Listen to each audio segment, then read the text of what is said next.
Assalamualaikum warahmatullahi wabarakatuh and welcome back to online classes of Iqra Fast by Secondary Schools, a project of Iqra Education System. Dear students of class 9, in the last two video lectures we discussed about the keywords of unit number 5, healthy lifestyle, reading text, health problems.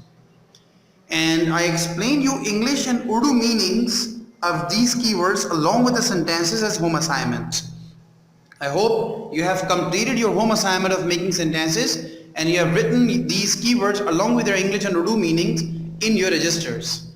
As I told you that you people have to do this exercise of keywords, English meaning and Urdu meaning along with the sentences on double pages. आपको ये exercise words meaning sentences की double pages पर करनी थी और मैंने आपको बताया था डिटेल में कि डबल पेजेस पे कैसे होगी। वो पेजेस जो एक दूसरे के आमने सामने होते हैं, फ्रंट पर होते हैं, ऑपोजिट होते हैं कह लें। तो पहले तो आप शुरू की दो लाइंस में टाइटल लिख लेंगे इसका यूनिट नंबर 5 हेल्दी लाइफस्टाइल और हेल्थ प्रॉब्लम्स, और उसके बाद आप वर्ड्स मीनिंग डबल पेजेस पे करेंगे। अगर आप ऑलरेडी पहले ही इस चैप्टर का टाइटल पेज अलग से सेपरेट पेज पर बना चुके हैं मुकम्मल तौर पर, फिर आप शुरू की ऊपर की दो लाइंस में ये हेल्दी लाइफस्टाइल यूनिट नंबर 5 वगैरह की हेडिंग नहीं डालेंगे, ठीक है। और होगा काम ये डबल पेजेस पर। और तरीका क्या होगा कि आप लेफ्ट हैंड साइड पेज पर keywords, part of speech, English meaning and Urdu meaning, ये 4 कॉलम्स बनाएंगे और राइट हैंड साइड के पेज पर सेंटेंसेस की जगह छोड़ेंगे, सेंटेंसेस वहां बनाएंगे। बताया था मैंने आप लोगों को सेंटेंसेस बनाने का तरीका क्या है कि नाउन या एडजेक्टिव्स को is, am, are, has, have या देयर इज, देयर आर के सेंटेंस में बनाएंगे, जबकि वर्ब के लिए आपके पास 12 ऑप्शंस हैं 12 टेंसेस की सूरत में। किसी भी टेंस में आप वर्ब को यूज कर दें वो वर्ब का सेंटेंस हो जाएगा, ठीक है। Today we are going to start reading and explanation of this chapter, unit number 5, healthy lifestyle. But before we further go ahead, I have an interesting segment for you people as usual, and the segment is all about asking you a riddle. The riddle is, what has so many holes but still holds water? What has so many holes but still holds water? वो क्या चीज है जिसमें बहुत सारे holes होते हैं, सुराख होते हैं, लेकिन फिर भी उसमें पानी होता है। स्ट्रेंज थिंग, अगर किसी पानी के बर्तन, बकेट हो, बाल्टी हो, ग्लास हो, उसमें एक छोटा सा सुराख हो जाए नीचे अगर पेंदे में, उसकी बेस में, तो सारा का सारा पानी बह जाता है, उस सुराख से निकल जाता है। एक सुराख हो जाने की सूरत में रिजल्ट क्या होता है कि पानी उसमें नहीं रहता। जबकि यहां कह रहे हैं कि वो क्या चीज है, What has so many holes but still holds water? कौन सी ऐसी चीज है जिसमें बहुत सारे सुराख होते हैं फिर भी उसमें पानी होता है? This is a very interesting riddle. I will answer this riddle in the end. Meanwhile, you may think about it and we will go through reading and explanation of unit number 5, healthy lifestyle, and the reading text is health problems. So my brother, I have a question to you people related to this chapter. As you can see on the board, the title of that chapter is Healthy Lifestyle and reading text in that chapter is Health Problems. The question is, मेरा आपसे सवाल ये है कि कोई एक ऐसी health problem बताइए जो आप देख चुके हैं, जिसको फील कर चुके हैं, एक्सपीरियंस कर चुके हैं, चाहे पर्सनली या किसी को देख चुके हैं उस हेल्थ प्रॉब्लम में मुब्तला, that somebody is suffering from that particular health problem. Oh yes, the first answer I received from someone from you is obviously corona, COVID-19. Yes. What other problems do you have? Health problems, कोई ऐसी disease, कोई ऐसी epidemic. चले मैं आपके यहां पर एक बात भी आपसे शेयर करता हूं। मैंने अभी कहा एपिडेमिक, एपिडेमिक कहते हैं डिजीज को, बीमारी को। एपिडेमिक का मतलब है डिजीज, और अगर कोई ऐसी एपिडेमिक जो ग्लोबल हो, आलमी हो यानी कि पूरी दुनिया में फैल जाए, ऐसी एपिडेमिक को पेंडेमिक कहते हैं। PANDEMIC, pandemic. तो आपको पता है कि ये कोविड-19 is not an epidemic but a pandemic. Epidemic तो है लेकिन इसको हम एपिडेमिक कहेंगे नहीं, बल्कि इसको हम क्या कहेंगे?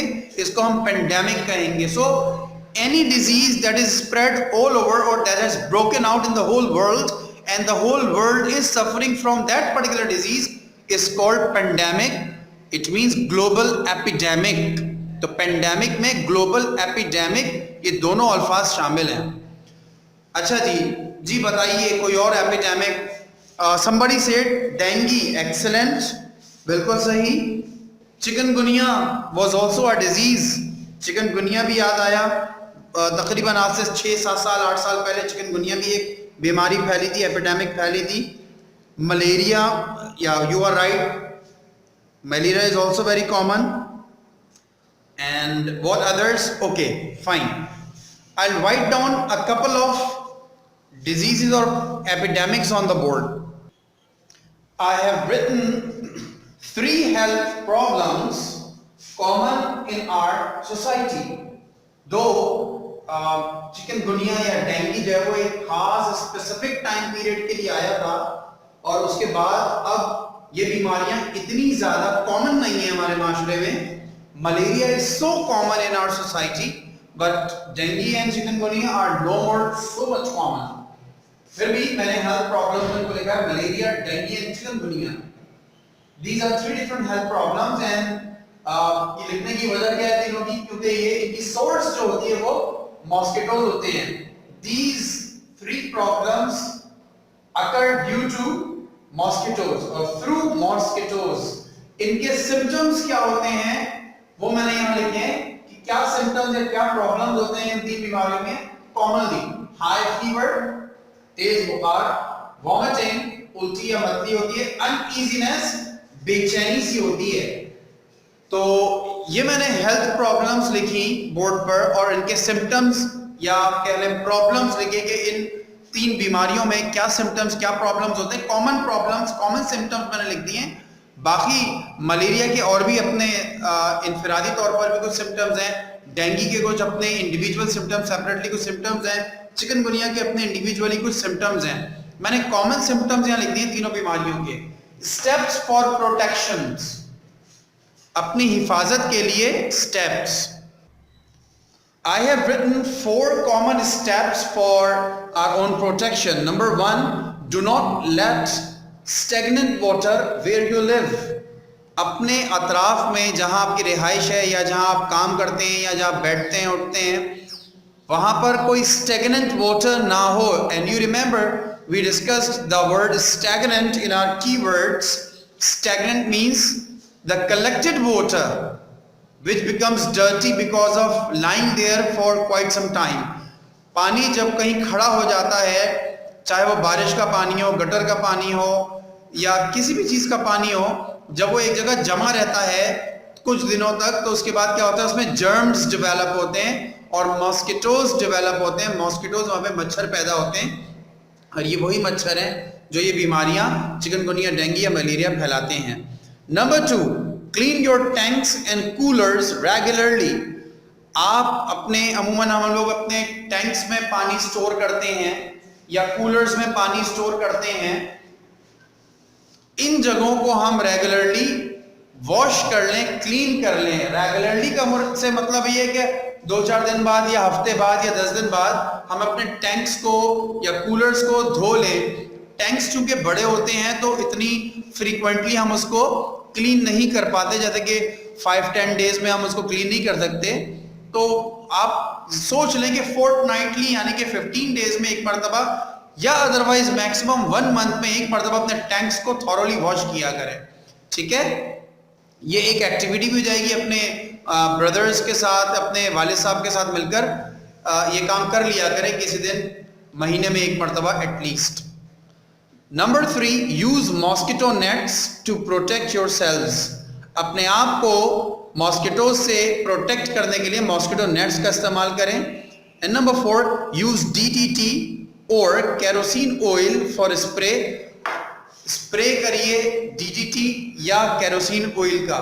So these are the symptoms and their steps for production of these 3 problems: malaria, dengue and chikungunya.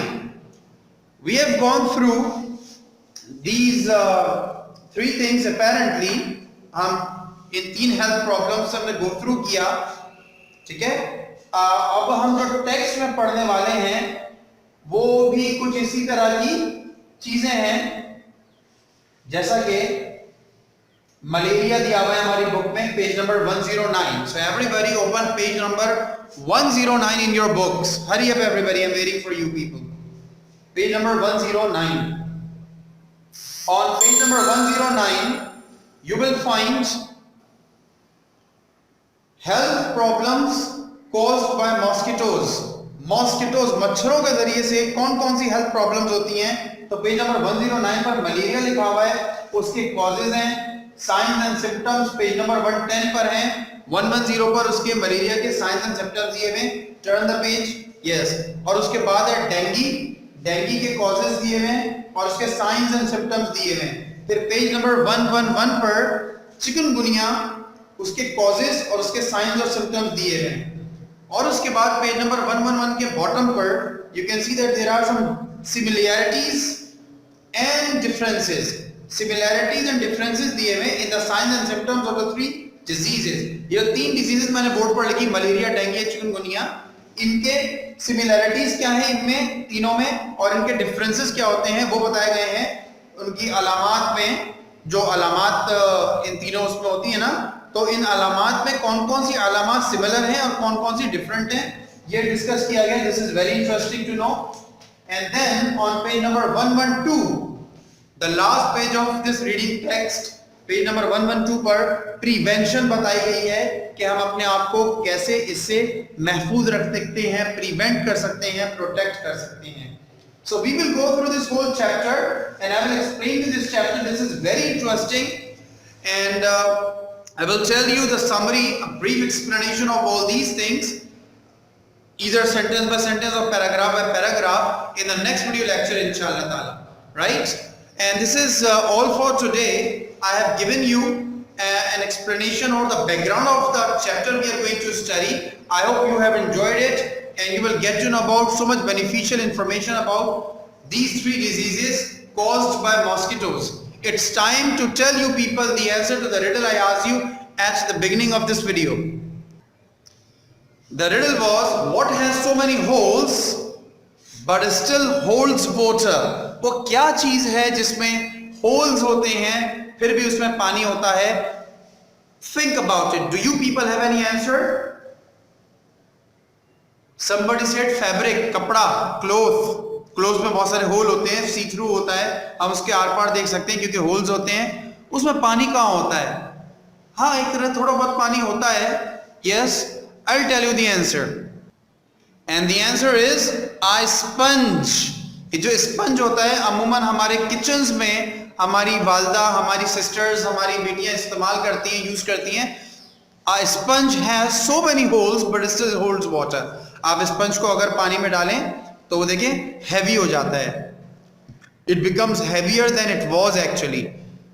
तो उसका क्या मतलब है कि इसमें पानी जमा हो जाता है. जब आप इसको प्रेस करते हैं या स्क्वीज करते हैं तो उसमें से पानी निकलता है. हालांकि इसमें बहुत सारे hundreds of holes are there in a sponge. I hope you enjoyed this riddle, and not only you enjoyed, you will enjoy more asking this riddle to your friends, family and relatives. And we will meet again in the next video lecture with more explanation about this chapter, chapter number 5, healthy lifestyle, health problems. Until then, take very good care of yourself, take healthy diet, balanced diet, take more proteins, carbohydrates and minerals and vitamins. Stay home, stay healthy, stay safe my brothers. Assalamu alaikum wa rahmatullahi wa barakatuh.